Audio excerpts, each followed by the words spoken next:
अगर आप दिहाड़ी मजदूर हैं या फिर आपकी कोई पक्की नौकरी नहीं है, और अगर आप सोच रहे हो कि बुढ़ापे में आपका क्या होगा, क्योंकि बुढ़ापे में आप मजदूरी नहीं कर सकोगे और आपको ये डर लगता है कि कमाई बंद हो गई तो क्या होगा, तो आज की ये खबर आपके लिए सिर्फ जानकारी नहीं, आपकी भविष्य की, यानी आपकी बुढ़ापे की सुरक्षा है। मोदी कैबिनेट ने एक ऐसा फैसला लिया है जो सीधे गरीब, मजदूर, रिक्शा वाले, ठेले वाले, घरेलू कामगार या फिर कोई भी हो, सबके बुढ़ापे से जुड़ा है यह अपडेट। दोस्तों, अटल पेंशन योजना को लेकर बहुत बड़ी अपडेट आई है। सरकार ने इस योजना को 2030-31 तक बढ़ा दिया है। आज इस वीडियो में मैं आपको बताऊंगा ये फैसला क्या है, क्या अपडेट आया है और इस अपडेट से किसको फायदा होगा, कितना पैसा मिलेगा इस योजना से और कौन सी गलती आपको नहीं करना है। और फिर आखिर में बताऊंगा कि आप कैसे इस योजना से जुड़कर इसका फायदा उठा सकते हैं। तो आप सभी इस वीडियो को पूरा जरूर देखें अगर सच में इसका फायदा लेना चाहते हो तो वीडियो में आगे बढ़ने से पहले आप सभी से एक छोटा सा अपील है कि अगर आपने अभी तक मेरा चैनल को सब्सक्राइब नहीं किया है तो जल्दी से सब्सक्राइब कर लीजिए, क्योंकि इस चैनल पर आपको राज्य सरकार और केंद्र सरकार की सभी योजना की जानकारी मिलती रहती है बिना कोई फेक न्यूज के। तो चलिए वीडियो में आगे बढ़ते हैं। दोस्तों, आप सभी को बता दूं, 21 जनवरी 2026 को प्रधानमंत्री नरेंद्र मोदी की अध्यक्षता में हुई कैबिनेट मीटिंग में अटल पेंशन योजना को वित्तीय वर्ष 2030 से 31 तक जारी रखने की मंजूरी दी गई। सरकार का साफ कहना है, असंगठित क्षेत्र के मजदूर बुढ़ापे में भीख न मांगे बल्कि सम्मान के साथ पेंशन पाए। तो सबसे पहले जानिए अटल पेंशन योजना क्या है। अटल पेंशन योजना शुरू हुआ था 9 मई 2015 को। इसका उद्देश्य है असंगठित मजदूरों को बुढ़ापे की सुरक्षा देना। इस योजना से पेंशन कब मिलेगा? जब आपकी उम्र 60 साल हो जाएगी, उसके बाद। और सबसे बड़ी बात, इस योजना में गारंटी पेंशन मिलेगा। 1,000 रुपये, 2,000 रुपये, 3,000 रुपये, 4,000 रुपये या फिर 5,000 रुपये, वो भी हर महीने। मतलब कमाई रुक सकता है लेकिन पेंशन कभी न रुकेगा। इस योजना से अब तक कितने लोग जुड़े हैं तो सुनिए। सरकारी आंकड़ों के मुताबिक 19 जनवरी 2026 तक 8.66 करोड़ से ज्यादा लोग अटल पेंशन योजना से जुड़ चुके हैं।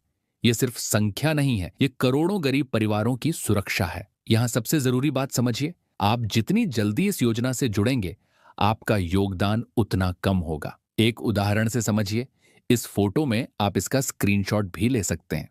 अब सुनिए ध्यान से, अगर आपकी उम्र 18 साल है तो आपको अगले 42 साल तक इस योजना में 210 रुपए के योगदान करने होंगे, या फिर आप 20 साल के हो तो आपको 40 साल योगदान करना होगा। 248 25 साल के हो तो 35 साल योगदान करना होगा। 376 रुपए करके अगर 30 साल के हो तो 30 साल योगदान करना होगा। 577 रुपए करके अगर 35 साल के हो 25 साल 902 रुपए करके योगदान करना होगा। और यदि अगर 40 के हो गए हो तो आपको 20 साल 1,454 रुपए करके योगदान करना पड़ेगा। इसका सीधा मतलब समझिए, आपकी उम्र जितना कम है आपको कम ही योगदान करना होगा और जितना ज्यादा उम्र होगा उतना ही ज्यादा पैसों का योगदान करना होगा।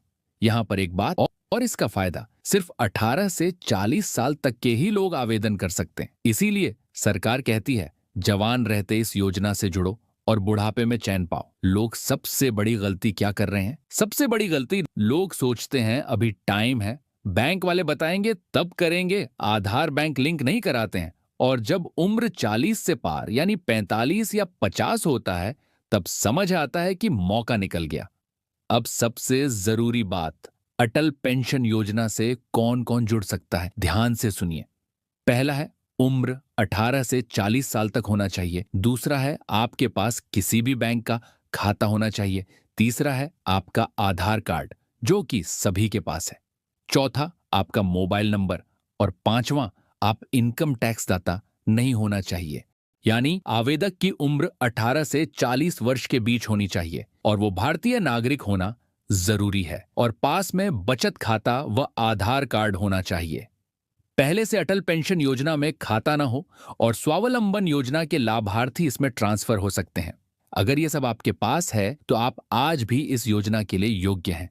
अब सबसे जरूरी बात, इसमें आवेदन कैसे होगा? तो सुनिए, इस योजना में आप ऑनलाइन या फिर ऑफलाइन दोनों तरीके से आवेदन कर सकते हैं। पहले ऑनलाइन आवेदन जानते हैं। अटल पेंशन योजना के लिए ऑनलाइन आवेदन करते समय पालन करने वाले कुछ जरूरी बातें। पहला है, जिस बैंक में आपका बचत खाता है उसकी आधिकारिक वेबसाइट पर जाएं। अपने नेट बैंकिंग क्रेडेंशियल्स के साथ लॉग इन करें। दूसरा, अब अटल पेंशन योजना आवेदन पत्र डाउनलोड करें। तीसरा है, संबंधित विवरण के साथ फॉर्म भरें। इसमें बैंक खाता विवरण, व्यक्तिगत जानकारी और संपर्क नंबर शामिल हैं। इसके अलावा अपना आधार कार्ड विवरण डालें। चौथा है, नॉमिनी जोड़ें और दर्ज करें कि क्या आप सामाजिक योजनाओं और मौजूदा करदाता के तहत हकदार हैं। अब 1,000 रुपए से 5,000 रुपए तक की पेंशन योजना का विकल्प चुनें। पांचवां है, विधिवत भरा हस्ताक्षरित फॉर्म ऑनलाइन जमा करें। आप सीधे अपने नेट बैंकिंग खाते से एपीवाई को भुगतान कर सकते हैं या फिर अपने खाते को एपीवाई से लिंक करें, जो यह सुनिश्चित करता है कि एक निश्चित राशि हर महीने ऑटोमेटिक कटता रहेगा। अब जब आप अटल पेंशन योजना के लिए ऑनलाइन आवेदन करना सीख गए तो देखें कि आप उसी के लिए ऑफलाइन कैसे आवेदन कर सकते हैं। अटल पेंशन योजना के लिए ऑफलाइन आवेदन कैसे करें? इस स्कीम के फायदों का ऑफर लेने के लिए पात्र लाभुक अपने नजदीकी बैंक में जाएं, फॉर्म लीजिए और इसे संबंधित विवरण के साथ भरें। आधार कार्ड और अन्य दस्तावेजों की फोटोकॉपी लगाने के साथ फॉर्म को चेक करें और जमा करें। फॉर्म जमा होने के बाद आपको एक एक्नॉलेजमेंट रसीद मिलेगी। इस एक्नॉलेजमेंट नंबर को सेव करके रख लीजिए, आगे स्टेटस चेक करने में काम आएगा। दोस्तों, सरकार का मानना है असंगठित मजदूर भारत की रीढ़ है। सामाजिक सुरक्षा के बिना विकसित भारत अधूरा है। विकसित भारत 2047 का सपना बिना पेंशन सुरक्षा पूरा नहीं हो सकता। इसीलिए योजना को लंबे समय तक चलाने का फैसला लिया गया कि सबसे बड़ी चिंता बुढ़ापा होता है। अगर सरकार सुरक्षा दे रही है तो हमारा फर्ज है जानकारी सही लोगों तक पहुंचाना। वीडियो को लाइक करें, अपने गांव मोहल्ले में शेयर करें और ऐसे सच्चे अपडेट के लिए फहीम डिजिटल को सब्सक्राइब करना ना भूलें। और हां, अगर आप इसमें आवेदन करने के बाद स्टेटस कैसे चेक होगा जानना चाहते हैं तो कमेंट में लिखो स्टेटस चेक, या फिर कुछ और जानना है वो भी लिखो। मैं पूरे डिटेल्स में जानकारी लेकर आऊंगा एक नए वीडियो के साथ। तब तक के लिए अपना ख्याल रखें और हां, वीडियो को पूरा देखने के लिए दिल से धन्यवाद।